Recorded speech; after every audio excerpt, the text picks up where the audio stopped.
Shift lock is a movement method on Roblox that emulates first-person mode with a more comfortable third-person camera. It's really helpful for a number of different games, especially hard obbies. So allow me to demonstrate what shift lock looks like.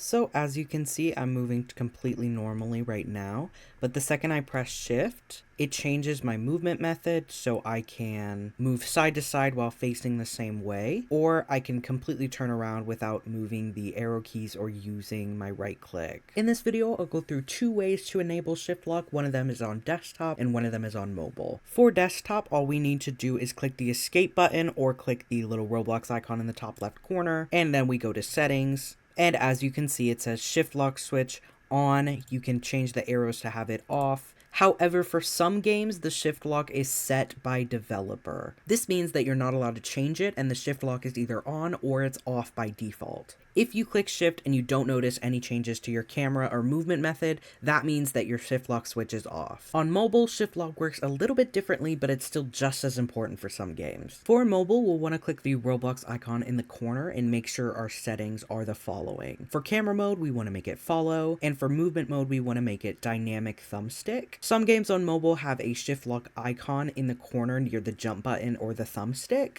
This means you have to click this icon to enable or disable shift lock. And that's how to enable shift lock on both desktop and mobile. Don't forget to like and subscribe, and feel free to leave a comment below if this helped you out. Thank you so much for watching.